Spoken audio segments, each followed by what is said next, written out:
Okay, so the first thing we go over in chapter 1 is quadratic number pattern revision. So we know that the general term for a quadratic number pattern is an squared plus bn plus c. And we also know that for you to have a quadratic pattern, your second difference has to be constant. So this is how you find your first difference and your second difference. For you to find your first difference, you say that T2 or term 2 minus term 1 equals to your first difference. And for you to get your second, and then you do it for all of the all of the things in the pattern. Then for you to for all of the terms in the pattern, and then for you to get your second difference, you say now this one minus that one equals to your second difference, right? And then now you would have your first difference here, first difference, and second difference, right?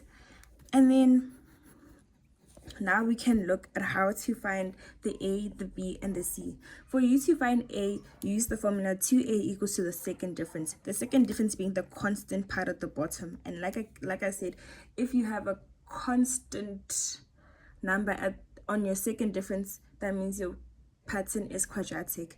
So 2A equals to the second difference. So 2A equals to 2, because here we found it as 2. Then you just divide it by 2 to cancel the 2 on this side and make the A alone. And then you get A equals to 1. And then now to find your B, you say 3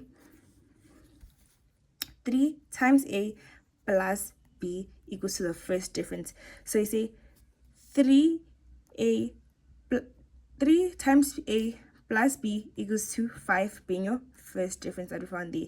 Then 3A, sub in the A that you found here, plus B equals to 5. Then you solve for B, then you get B as 2.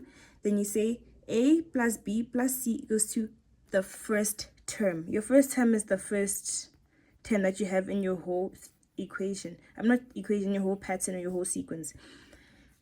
And then you sub in the values that you got for the A and B, and then equal it to your first term, here it being 8, and then say 1 plus 2, that's 3, equals to 8, C equals to 5, you just solve for C, and then you can sub it into your general term or your equation for your quadratic number pattern. So 1, you can make it a secret one, but it's 1 multiplied by n squared plus 2 times n plus 5.